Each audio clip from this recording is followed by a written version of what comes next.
ყველა საფეხბურთო სალამი, ეს არის ფუტვიჟენი და დღეს ერთად გავიცნობით საფეხბურთო სიახლეებს. გიორგი მიქაუტაძის სენსაციური გოლი პარი სენ-ჟერმენის კარში, რომელიც ისტორიაში შევა და ჩხუბი დონარუმასთან.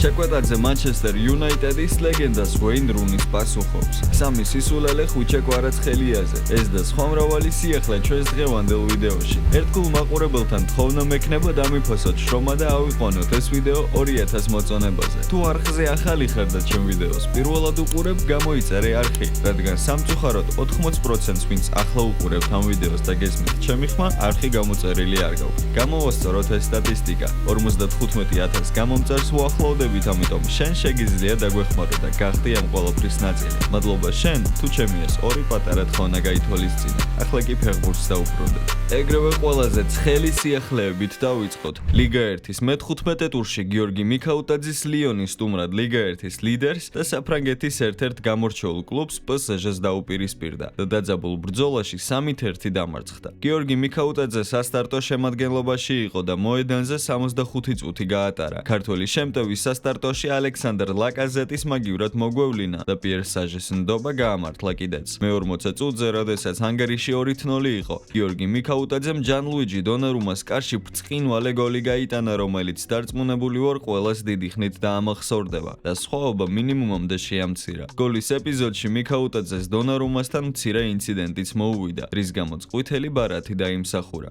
იმის გათვალისწინებით, რომ ლიონს ბურთი იშვიათად ჰქონდა, მიქაუტაძე აქტიურობას მაინც ცდილობდა და რამდენიმე დასამახსოვრებელი ეპიზოდიც ჰქონდა. საბოლოოდ პიერ საჟმა ქართველი შემტევი 66 წუთზე ალექსანდრ ლაკაზეტით შეცვალა. მატჩის დასრულებისთანავე მედიის წარმომადგენლების ყურადღების ცენტრში ოლიმპიკის ფეხბურთელებიდან ბუნებრივია ერთადერთი გოლის ავტორი მოექცა, რომელმაც მოკლე, თუმცა საინტერესო კომენტარი გააკეთა. არ ფიქრობ, რომ საქმე კომპლექსურ პრობლემასთან გვაქვს, უბრალოდ უნდა ვითამაშოთ ისე, როგორც რეალურად შეგვიძლია და მეტი სითამამე გვჭირდება, რისი გაკეთებაც არ გამოგვივიდა, განსაკუთრებით კი მეორე ტაიმში. შესვენების შემდეგ თითქოს ფეხბურთის თამაშს თავი დავანებეთ და მეტოქეს როგორც ბურთი, ასევე ინიციატივა დავუთმეთ. ასეთი კალიბრის მოწინააღმდეგე კი მსგავს შეცდომებს არასდროს გაპატიებს. გიორგიმ გოლის გატანის შემდეგ ბურთი აიღო იტალიელ მეკარეს შეხედა და გაიცინა, რაც დონარუმას არ მოეწონა და ქართველ თავდასხმელს ხელი კრა. შეხვედრის დასრულების შემდეგ მიქაუტაძემ ამ თემასთან დაკავშირებითაც გააკეთა კომენტარი. არაფერია, გავიცინე და მანეს ცუდად მიიღო. მატჩის დასრულების შემდეგ მივედი და ვუთხარი, რომ გამაბედნიერა იმან, რომ მას ბურთი თავზე გადაუგდა, სულ ეს იყო. შეგახსენებთ, რომ 15 ტურის შემდეგ დაგროვებული 25 ქულით ლიონი მე-5 ადგილზეა, რაც საკმაოდ კარგი შედეგია. გიორგის ანგარიშზე კი 4 გოლი და 1 საგოლე პასია. მიქაუტაძე და კამპანია მომდევნო შეხვედრას 4 იანვარს მონპელიეს წინააღმდეგ გამართავს. ხვიჩა კვარაცხელიამ სერია 100 წლევანდელ სეზონში 14 მატჩი ჩაატარა, სადაც 5 გოლი და 3 საგოლე პასი გააკეთა. ადგილობრივ მედიაში საინტერესო სტატია გამოჩნდა, რომელმაც ქართველ შემტევს და მის შესახებ გავრცელებულ მცდარ მოსაზრებებს შეეხება. გადამწყვეტი კვარაცხელია ტურინში, 3 სისულელე ნაპოლის გარემარბზე. ასე ასათაურებს სტატიას არია ნაპოლი, რომელიც წერს: შეიძლება ითქვას, ხვიჩა კვარაცხელია ნელ-ნელა უბრუნდება იმ დონეს, რომელსაც საჩემპიონო სეზონში მიგვაჩვია. თუ ყურადღებას არ მივაქცევთ რამოდენიმე ბრიყულ მოსაზრებას. ხვიჩა კვარაცხელია აღარ არის ის ფეხბურთელი, რომლითაც აღფრთოვანებულები ვიყავით სკუდეტოს სეზონში. ახლა უკვე ყველა მიცის, როგორ გაანეიტრალოს ის. ეს პირველი სისულელია, რომელსაც დღეს ბევრი იმეორებს ნაპოლის ქართველ გარემარბზე და ავლენს სრულ არაკომპეტენტურობას. თუმცა სამწუხაროდ ეს არ არის ერთადერთი, რასაც ვისმენთ კვარაცხელიაზე, რომელიც ტორინოსთან მატჩში გამარჯვების მთავარი შემოქმედი იყო. სწორედ ის იყო მაქტომინეიზე შესრულებული ფანტასტიკური გადაცემის ავტორი. ეს არ იყო უბრალოდ პასი, არამედ ბრწყინვალე ფინიში მას შემდეგ, რაც საჯარიმო მოედანში ტორინოს 2 მოთამაშეს შორის გაძვრა და ისარგებლა იმ დერეფნით, რომელიც კამერუნელმა ანგისამ შეუქმნა.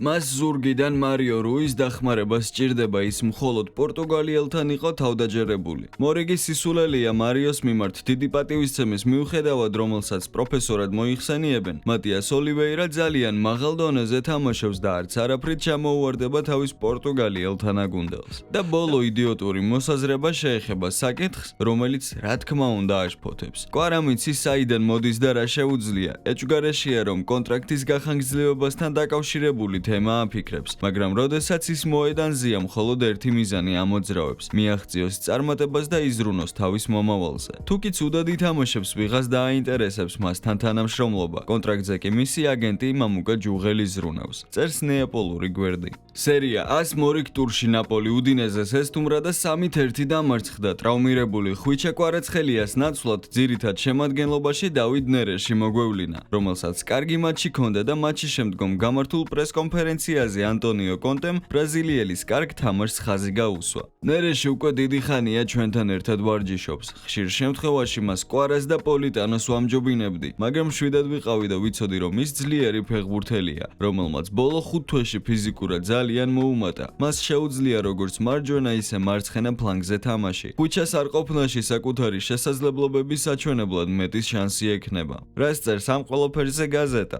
შეტყობინება ყველასთვის და განსაკუთრებით ერთისთვის, ვინც არ იყო და ალბათ შემდეგ ტურშიც არ იქნება. კვარაცხელიას თავისი ადგილის დასაბრუნებლად ორმაგი შრომა მოუწევს, მიუხედავად იმისა, რომ ჯერ კიდევ ნაპოლის სახე და სიმბოლოა. ბიჭმა პირველად მიიღო ასეთი სერიოზული ტრავმა, რაც ნაპოლისშია და რის გამოც უწევს თამაშების გამოტოვება, სავარაუდოდ არაერთის. და თუ უკვე წერენ იმას, რომ მას თავისი ადგილის დაბრუნება გაუჭირდება, მათი დამოკიდებულება ქართველი ფეხბურთელის მიმართ უკვე გასაგებია. დაწერეთ, რას ფიქრობთ თქვენ ამ თემასთან დაკავშირებით. ჩემი აზრით ეს არის უპატივცემულობა ფეხბურთელის მიმართ, რომელიც ყველაზე დაბალ ხელფასზე, ყველაზე მაღალ პერფორმანსს გიდებს და მაქსიმალურად გეხმარება, რომ შენი პოზიციები შეინარჩუნო სერია A-ში. ასევე მინდა ჩვენ ქართველ ვარსკვლავს ვუსურვოთ წარმატებები და გამოჯამთელება, ამიტომ ჩვენ ჩვეულ სტილში კომენტარებში დავწეროთ #კვარაშენთანვარ. გიორგი ჩაკვატაძემ კლუბის პრეს-სამსახურს ინტერვიუ მისცა, სადაც თავის წარმატებულ სეზონზე, ბავშვობის კუმირებზე, ვეინ რუნისა და კრიშტიანო რონალდუზე,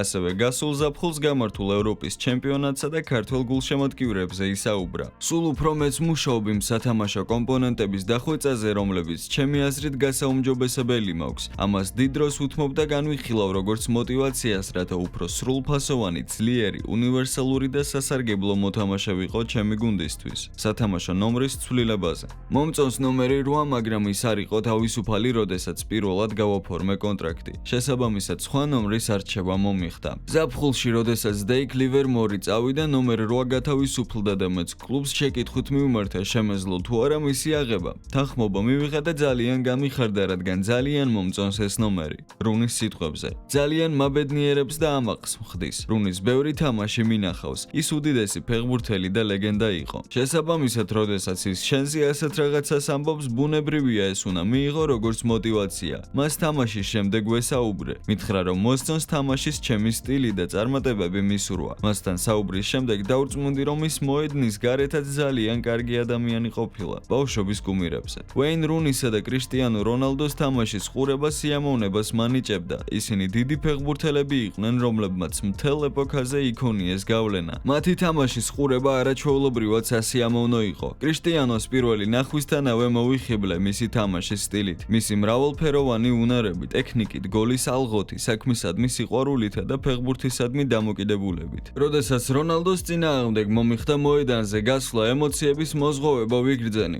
გულისხმობ დადებით ემოციებს. მატჩი მთლიანობაშიც ემოციური გამოვიდა, რადგან მოვიგეთ და მერვედ ფინალში გავედით. არაერთი მიზეზია, რის გამოც ეს დღე არასდროს დამოვიწყდება და ყოველთვის სიამაყით გავიხსენებ. თამაშის დასრულების შემდეგ ისეთ ეიფორიაში ვიყავი, დამოვიწყდა კრიშტიანოსთვის მაისური მეთხოვა. როდესაც გამახსენდა, უკვე გასახდელში ვიყავით და ვზეიმობდით. აღმოჩნდა, რომ ჩემს ერთ-ერთ თანაგუნდელს, ხვიჩა კვარაცხელიას უკვე გაუცვლია მისთვის მაისური. დღეისთვის კი სულ ეს იყო.